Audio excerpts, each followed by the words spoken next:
I think the fatal mistake of events is not squeezing the juice from those interactions and doing those follow-ups and being really thoughtful about what you learned at the event about your attendees and putting that into action and following up with content that reiterates that value. Great events create great brands. But pulling off an event that engages, excites, and connects audiences, well, that takes a village. And we're that village. My name is Alyssa. I'm Rachel. And I'm Felicia. And you're listening to Great Events, the podcast for all event enthusiasts, creators, and innovators in the world of events and marketing.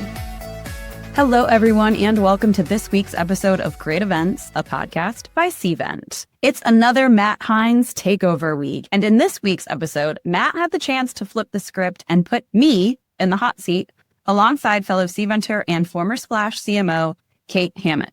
In this episode, amongst the giggles, we also take some time to break down the rise of event-led growth, ELG, as we like to call it here at Cvent, as a core go-to-market motion, and how organizations can turn their total event program into a growth engine.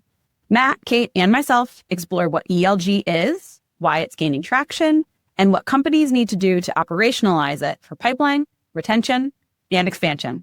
All right, welcome back to Cvent CONNECT. We're going to talk about event-led growth. This was something we talked about on stage, Kate, earlier today. So we've had here Kate Hammitt, VP of Marketing at Cvent, and Alyssa Peltier, the Director of Marketing Strategy Insights at Cvent Consulting. My very important first question, I think I'm going to start with Alyssa.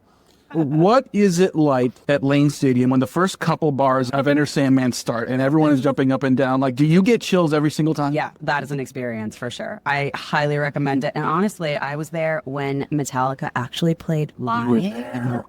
Not recently. It was in 2011. When they did the entrance. Wow. Oh, yeah, they were there. They performed live. It is really cool. So, yeah, I mean, your heart's racing. You're jumping in the stand. They're all metal. So it's like... All right, so highly recommend it. So for context, Alyssa is a Virginia Tech alum. I am. Virginia Tech is, they college football, when they enter, they play Enter Sandman, and they play that intro, and as soon as they hit the drop, the entire team explodes out of the... Oh, I'm getting chills right now. I almost need to tell you that I married a who.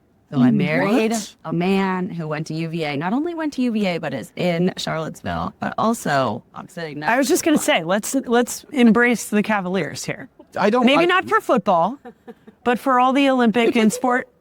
That's great. All the sports that people don't care about. That's fantastic. They're really, really good at. Is that my husband tries to claim that Enter Sandman is every team's football song. And I was like, no, sir. If you look it up on the Googles and AI, because that's all we've been talking about now, they're going to tell you it's Virginia Tech's entrance. Yeah, not true. So Metallica played a full-on concert like just a couple months ago at Lane Stadium, and all you can see on YouTube now is they played it at the end, right? And as they start that, I mean, it was a seismic activity at Lane Stadium when the entire stadium jumping up and down for. I'm still getting chill. It's just amazing. All right, well, catch up. So all right, having fun here on our last episode of this podcast.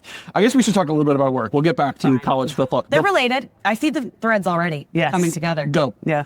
We've talked so much this week about building amazing experiences, and a lot of who I've been talking to, they're not just event planners anymore. They are experience builders. They're community connectors. I don't know. I can use all the words. I'm probably going to fall short on them. But, this is a creative industry, whether you identify as a planner, whether you identify as a marketer. Ultimately, the outcome is an amazing experience. And so I think, at some point in time, somebody was like, Metallica, Enter Sandman, were playing at the entrance and the opening. I don't know what year that was because I wasn't there for it. But that's an amazing experience. And that you can feel it. I'm like, the hairs are sticking up.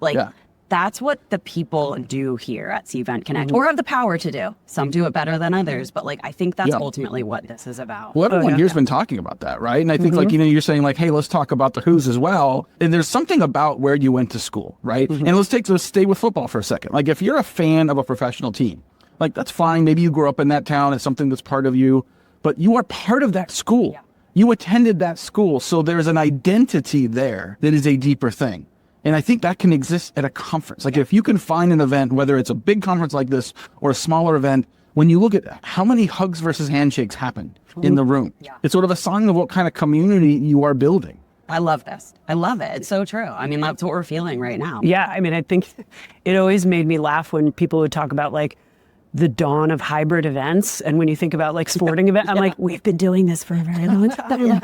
Spoiler. And remember when you grew up watching the Olympics and there were people there and there were people watching on TV? Hybrid event. We've been doing this for a while. But yeah, I think that like culture building, I mean, that's the essence of the art. I think where we're trying to go from an event perspective is getting more of the science and marrying those two. And that is really where the magic happens. Yeah. Well, I mean, we're kind of talking about event-led growth without having to talk about event-led growth, right? I think, at this event, the last couple of days, you've got an event technology company marketing to event planners about marketing. So there's a few levels of meta there. And that's hard for a lot of reasons, in part because the people coming here, they've been to a few events.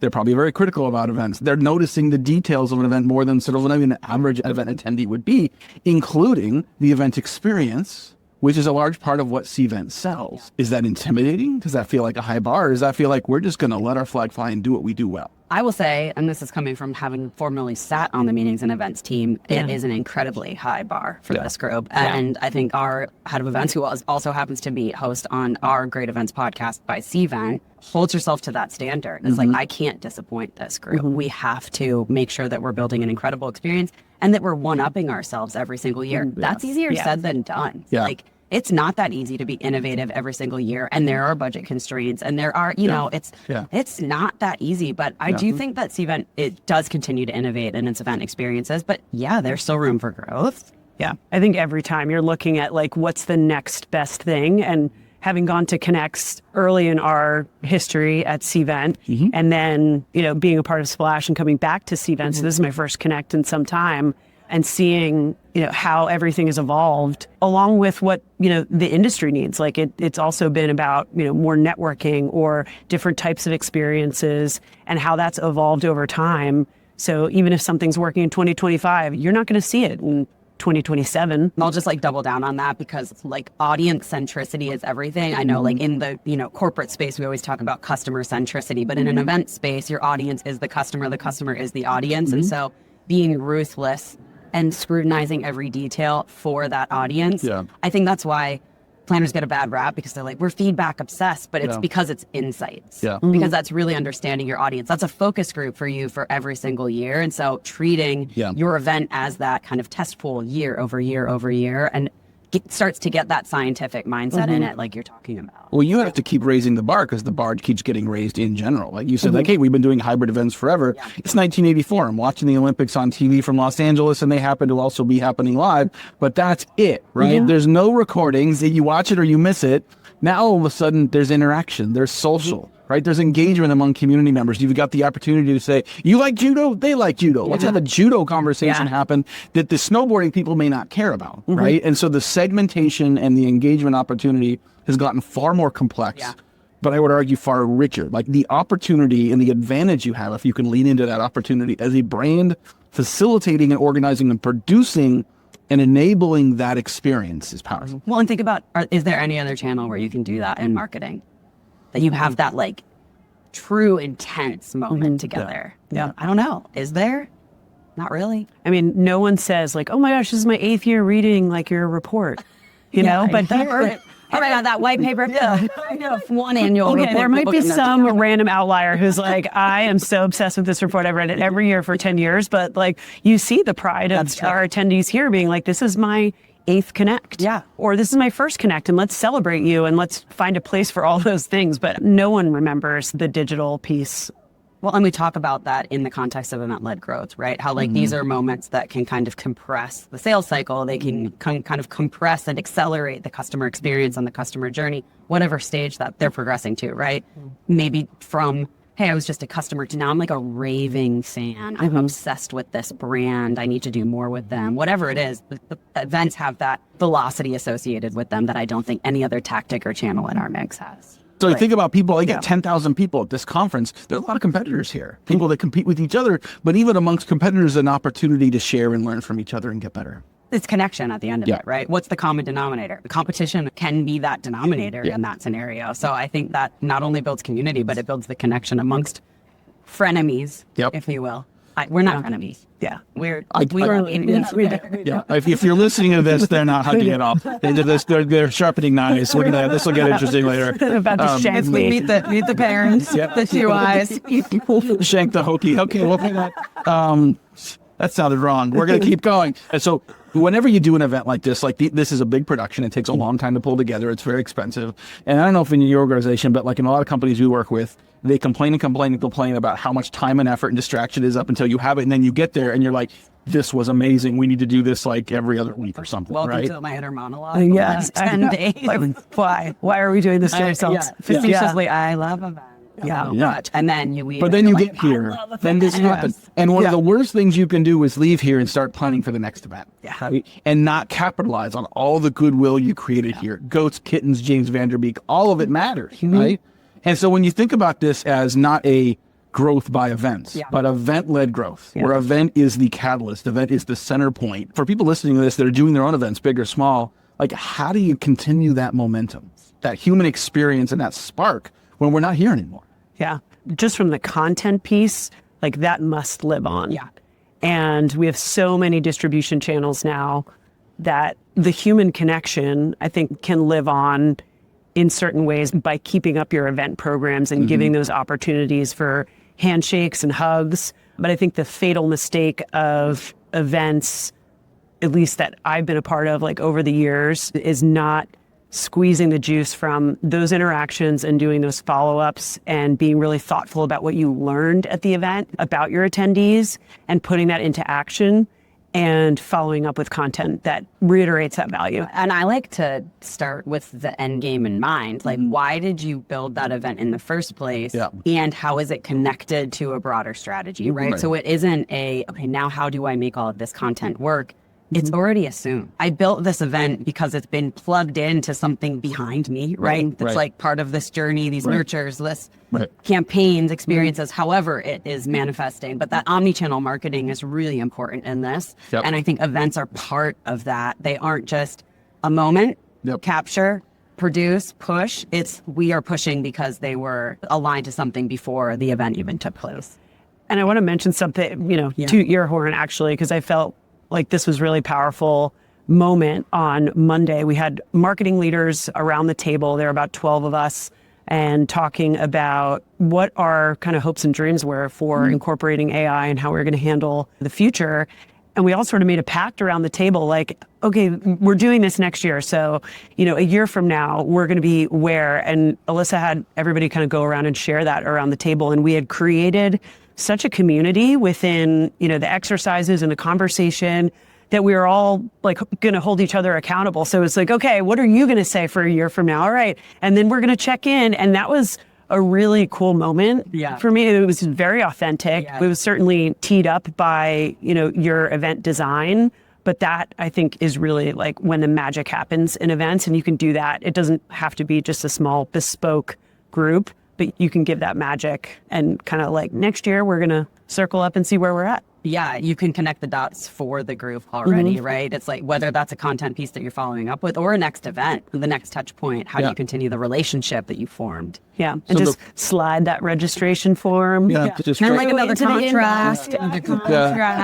We'll give you right to the airport. You sign this right now. So if part of having that great event experience is feeling part of something, feeling like you're coming here and I'm not alone. I may have to do this myself at my company, but there's 10,000 other people here that face these same challenges, feeling like you're part of something bigger. If that's a big piece of these being successful, when I take this outside of the event, there's other channels and formats that I can use to continue that bond, right? I think about even like, CMO Coffee Talk, right? The CMO group that you're a part of, okay, that we've done physical in-person meetups, but I think a key part of that is not just people that are CMOs, but it's the person in the CMO role. It's the person behind it and the challenges they face. And as we all move on in our career journey and life journeys, to be able to talk about how we do this well at work, but also talk about and care about each other as people. That is a uniquely human element.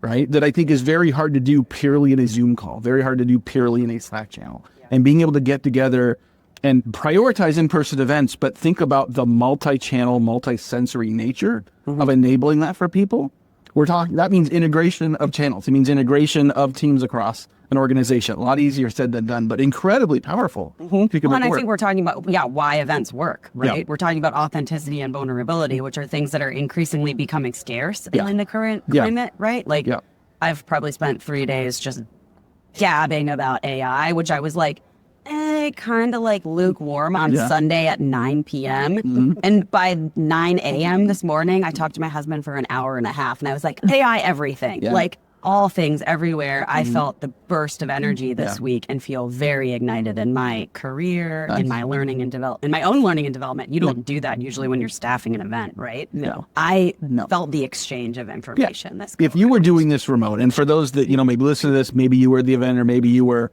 watching online, totally different experience. If you're watching us on Zoom, you're not getting it the way you are in the room. If you're in the room, like you may be on your laptop, but you don't have the same, like if you're sitting in your office or home office, everything else is a distraction. You can't tell me you're not multitasking, so you're not getting that, whatever it is. It's just not the same. No, I feel like you have to be in the seat and feel the feelings and be in the cold conference room. Yeah, and I think that as we continue to get more saturated with digital channels and digital noise, as more companies say we could do it faster, easier, and just do it all digitally, there'll be plenty of companies that forego that experience. And as I told someone else in that seat earlier today, like, I really hope my competitors lean in on that strategy, because I don't think it's going to work as well. I think they're going to miss an opportunity to create a real connection between them and the customer, between them and their prospects and customers amongst each other, that give their brand the credit for that. We talked about that yesterday in our open forum discussion. We talked about in the Executive Marketer Exchange about, a perfect example of that is LinkedIn right now. We're just being bombarded with what is very, very easily fake messages. You're seeing just like trash content, honestly. M-dash emojis. Yeah. So we're discerning as humans. Yeah. Like, we don't give ourselves enough credit, but I do think that we are discerning. Again, it's the testament to why the human component in your marketing strategy is so impactful. And it's shared pain too. I mean, I think that's why the community stuff where I met Matt has been so powerful, because you're identifying, you're finding that community, you're sharing those pains, you have promises for the future. And so I think we're all like around AI, like there's a lot of shared pain of how do we harness this? How do we avoid risk? And we're really on the precipice of a new way of working. So that's kind of a shared pain, but also a very exciting promise. So I feel like I don't have, last year's Connect to compare to, but it's particularly exciting as we're, looking into a future that's just going to be totally different than what we've experienced so far, which is so exciting. Yeah. Exciting, scary, all the things, everywhere, all at once. Yeah. It's a journey. There's no destination. We just keep moving forward. The world keeps changing. The technology keeps changing, but we'll make it work. Well, Alyssa and Kate, thanks so much for joining us. Thank you. Thanks, Matt. Enjoy the goats, enjoy the kittens, enjoy the party tonight. It's been a good couple days. Thank you. Thanks, Matt. Thanks for hanging out with us on Great Events, a podcast by Cvent. If you've been enjoying our podcast, make sure to hit that subscribe button so you never miss an episode. And you can help fellow event professionals and marketers just like you discover great events by leaving us a rating on Apple, Spotify, or your preferred podcast platform. Stay connected with us on social media for behind-the-scenes content, updates, and some extra doses of inspiration. Got a great story or an event to share? We want to hear from you. Find us on LinkedIn, send us a DM, or drop us a note at greatevents@cvent.com. Big thanks to our amazing listeners, our guest speakers, and the incredible team behind the scenes. Remember, every great event begins with great people. And that's a wrap. Keep creating, keep innovating, and keep joining us as we redefine how to make events great.